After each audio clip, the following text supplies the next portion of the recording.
Welcome to Lord Lukan. Time to take a trip to the bar to get in another round of 90 Day Fiancé. Love in Paradise. We'll be getting a shot of self-grooming tips. Then a pint of Juan teaching us how to wink. Basically. And Jordan mistakes garden furniture for Everton and shouts at it. Women aren't that stupid. Good day, good day. A huge thank you and a seat in a booth for those beautiful people who have subscribed, and a champagne service to those members of the Lukan Manor. First in line for the shot girls, it's Juan.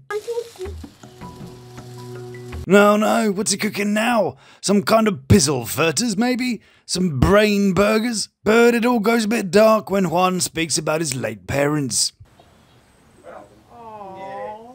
And it's all sad, so we pass on by to see Matt and Anna in Party Central. Oh, no. And Matt is pushing a boat out with a new hairstyle. What the hair? What do you think? Oh, well, I can't see the difference myself, but Matt's gone maverick with some kind of exciting hair arrangement. It is kind of a new, more unkept style. No, not sure if our definitions are the same. But hey, yeah, it looks lovely, Matt. And Anna thinks, You look amazing. Pass me my phone because it needs to pass the selfie check. then we're treated to a bit of expert pouting. Ooh, now that's icy. Very concerned about. Ugh, I don't like it. Matt decides to go on and about his hair. I know it looks like I'm obsessed with my hair. Yes, it does. And Anna thinks, Whatever. so the amazing Matt and Anna go to stay in a quieter place. Oh, it's a little house. Oh, we have a second floor. Oh. And they go swimming, and Matt is a big brave boy with the water. Okay, well, yeah, not all that brave. Let's just sit here and enjoy this moment because soon it's going to be over. Yeah, I bet it's because you can't stand up right now. Troops are standing to attention, are they, Matt? But after everything is relaxed, wink, Matt talks to Anna about the potential of having to wait longer for her visa. I've been waiting my whole life. For me? For you. I know, we're surprised too. But this isn't her first attempt to come to the US. She's tried before but didn't have the money. I tried before to go, but you know that I didn't have like money to get visa or passport. Because she wants to. Living this American dream that people say. But Matt followed his ego into a question about what's more important. What's more exciting to you, the idea of being with me or the idea of being in America? And of course she answers, being with you, my love. I don't know, my daughter. Well, maybe she won't, but this appears to be all new news to Matty. It's never occurred to me at any point that Anna was just using me for a green card, no. And maybe it's all becoming a little bit questionable for him. Whether her love for me is stronger than her love for coming to America. Anyway, he's going on about telling her about the delay with the visa, and definitely has his doubts about Anna's authenticity. Definitely have my doubts. Well, not exactly the most riveting storyline ever. Speaking of which, Carlos and Valentine are still in the show, and Carlos wants to show you his lizard. And we're about to have the amazing Michelle unveiled. These guys have been banging on about her for ages. Well, I can imagine she's quite the woman. Ooh, the magnificent Michelle approaches.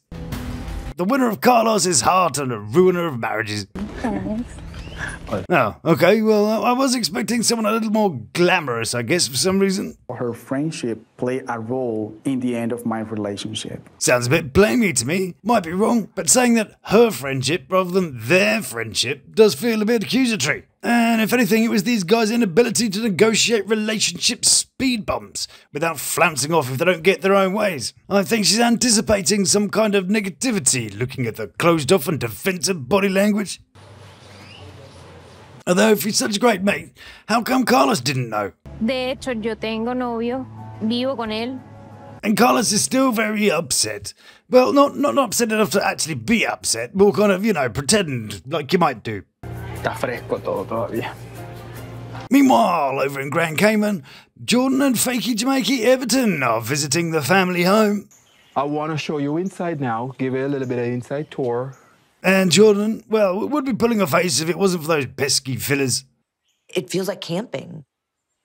Well, she certainly didn't discover humility over there. So they get ready for dinner, and Everton lights a very suggestive fire.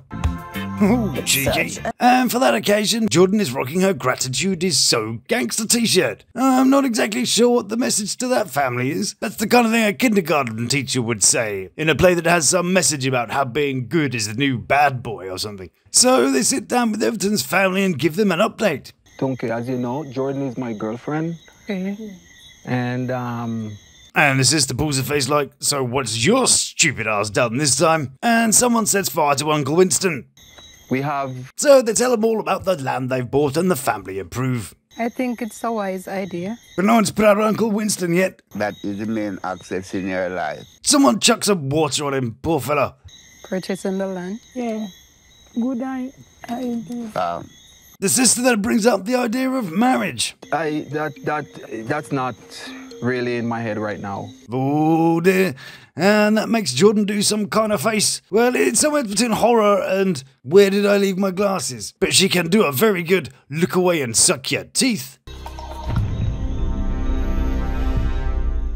And scene. Yeah, good job. Over in Colombia, and Jessica and Juan are spending their last night on a date. So me and Juan can have a bit of the old slap and tickle. Much needed. Spring clean in your pantry. Time alone together. Yes, time. Yeah, that's what it is. And there's some more talk about Juan's little dally with the seaman. Sea woman.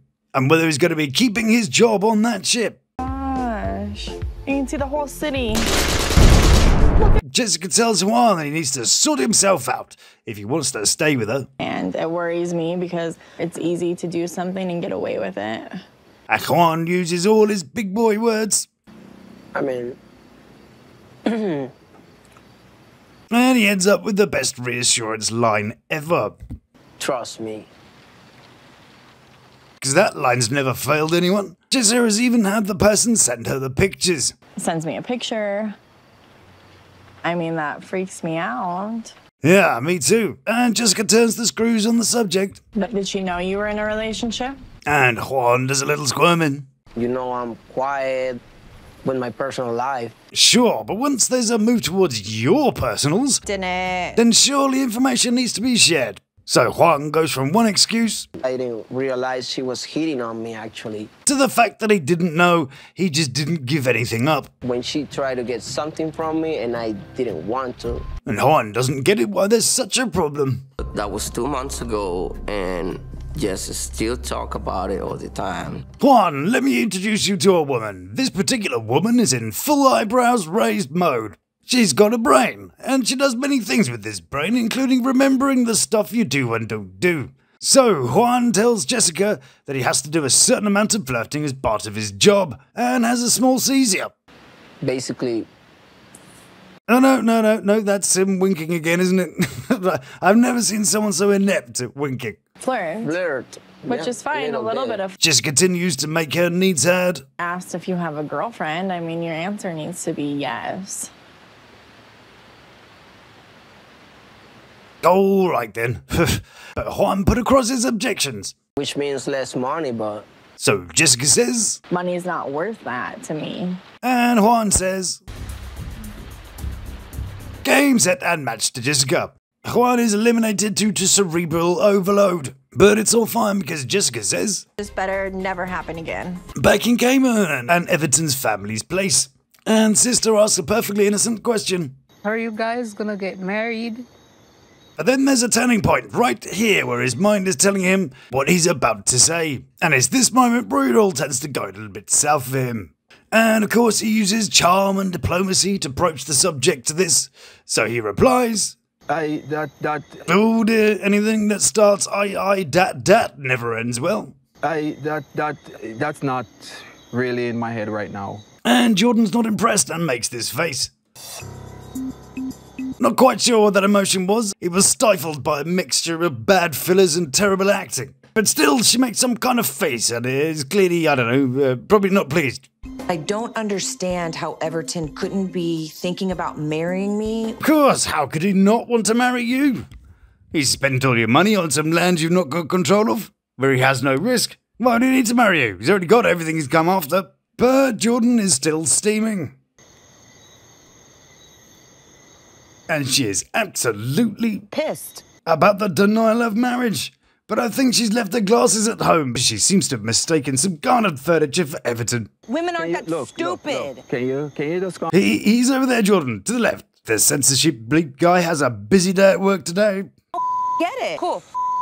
Friend. It's different. And Everton does some sort of prayer mixed with shielding his eyes from the blaze of Jordan's mouth. I love Jordan a lot. Then I just got a little bit distracted by a little tune I heard him make. Something that I had expected.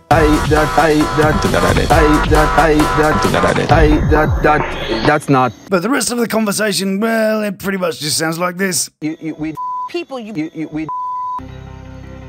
And Jordan finds her plot notes. I feel like some naive American that just gave Everton all my money and invested in a relationship that he isn't committed to. And while Jordan is doing an amazing bit of hindsight, foresight, and centre-sight, Everton attempts to act slightly less wooden than his sister's shed.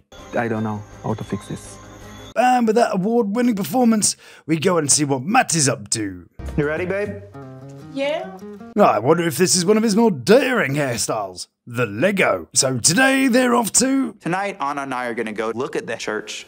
Then a bit of... Very romantic dinner plan for us. And Anna is thrilled. No problem at all. Matt smiles. And then he talks about how important his beliefs are and all that. Solidifies for me that she respects my faith. Well, I think everyone nearly got a look at her respect on the way in. So Matty does a bit of prayer. Amen. And so does Anna. May the force be with us.